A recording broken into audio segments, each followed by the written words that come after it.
Well folks, it's update time again. I have now filled two of the wheels.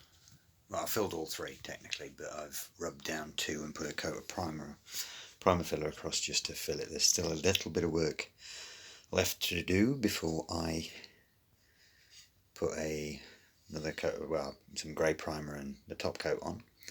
But as you can see, the pits now, you can see, I don't know if it's picking up the lighter patches are where the filler has absorbed the paint, so it's there's a couple of little lighter spots on this where basically where the pits were, and as you can see on this one, I've still got to rub it down yet, but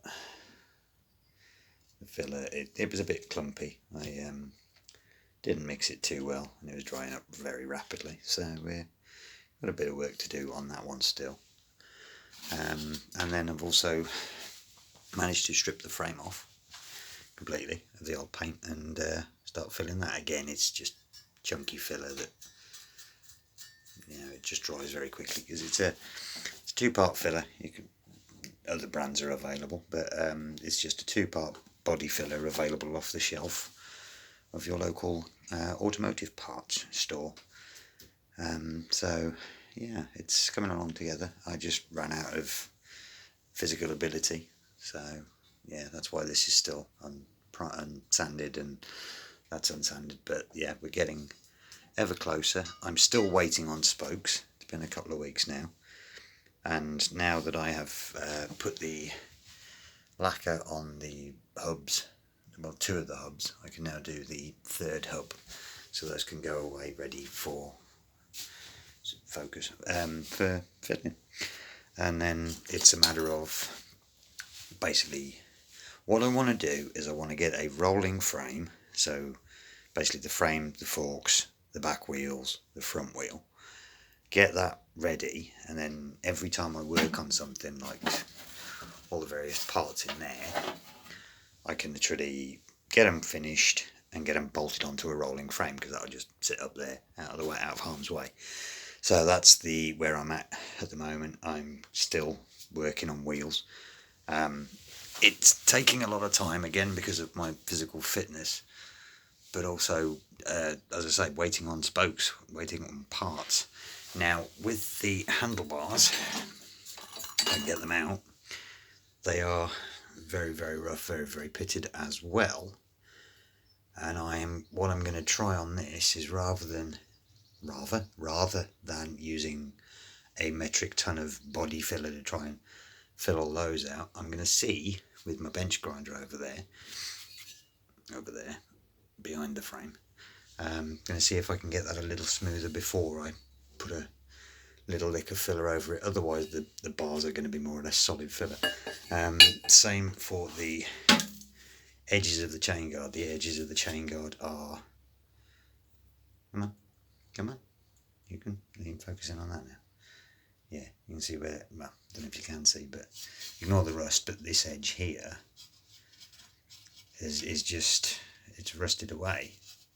So where they've cleaned it up, it's, you know, out there you can see it a bit better there. So I'm going to try and see if I can grind that smooth as well before I strip that and fill the various pits and prime and stuff like that. So yeah, it's compared to other bikes that I've worked on, other bikes and trikes, it's a lot more work because I've never had to do a filler stage on them, because the metal was still fairly good. Yes, they looked rough, but the metal was good. So yeah, that's just a quick update of where I'm at.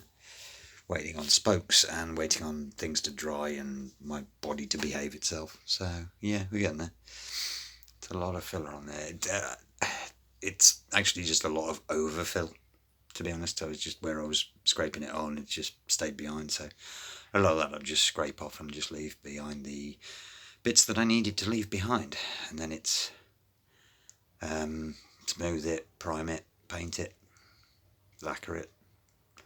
And as I say, I want to get a rolling chassis basically, and then I can work on all the extra bits like the drive chain and stuff, with drivetrain and the brakes.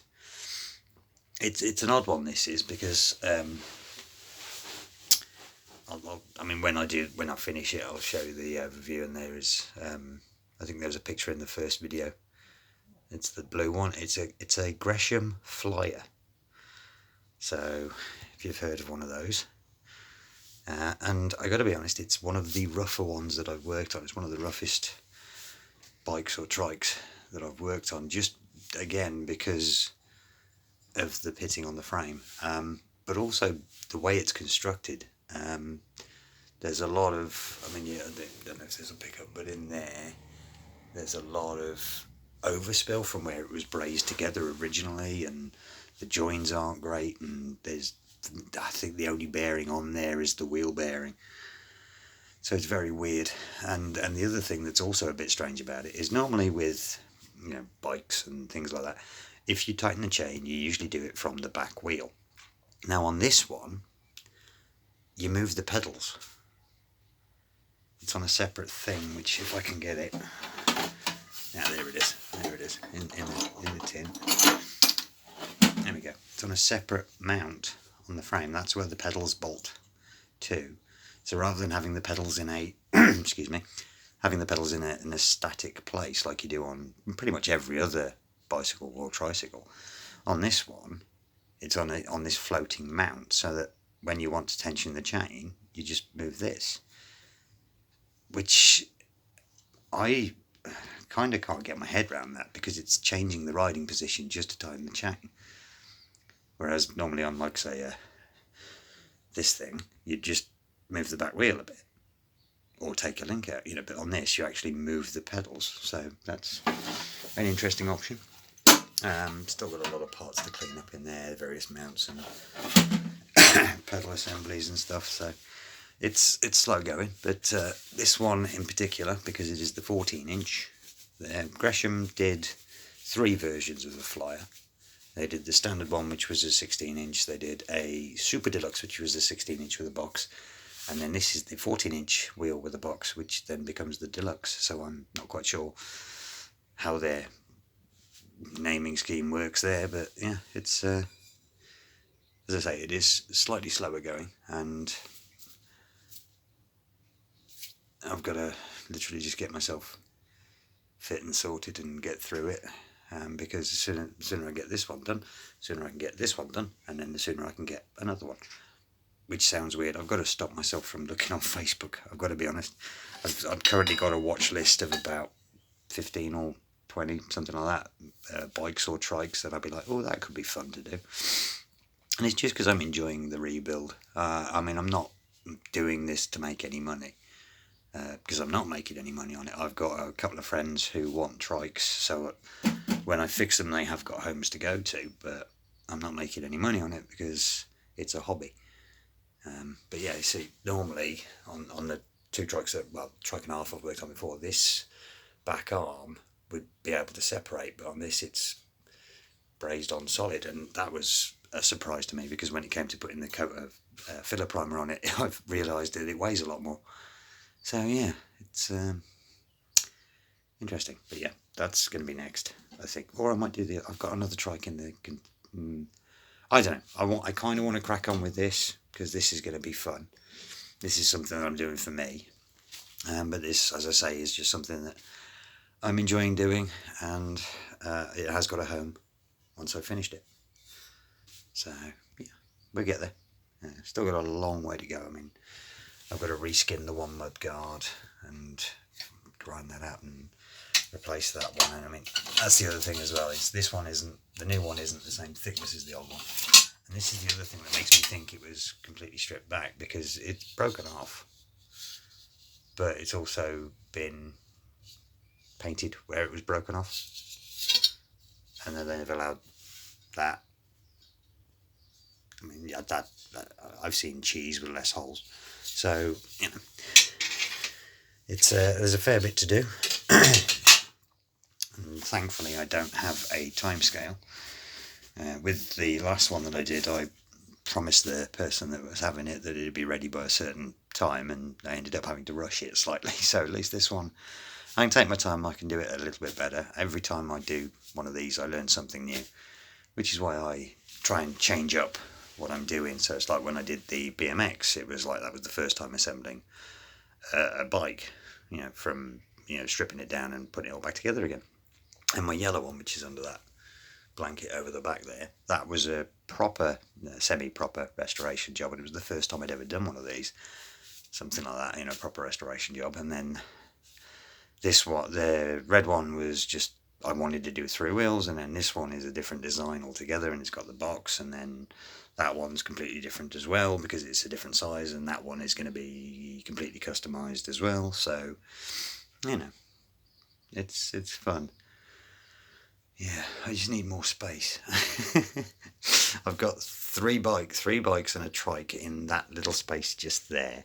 I mean, yes, it goes back about 8 feet, but that entire space is just 3 bikes and a tricycle. And so I could do with a workshop, but we haven't got anywhere to put one. So, yeah, that'll do for now. That's just over 11 minutes, which I didn't think I'd go on for quite so long, but progress is being made. I am still waiting on spokes, which is one of the issues that you run into when you're trying to find something like this, because they are 155mm long, which, if you don't want to pay, £1 a spoke, it's, because, I've got 3 wheels, which is 60 spokes, so that's 60 quid just on spokes, which is a bit excessive. Whereas the ones that I've ordered, I think they're coming from China or Malaysia, somewhere like that, and I'm getting 96 for like 15 quid. So, yeah. Anyway, that'll do for now. Hopefully we'll have a bit more progress next time.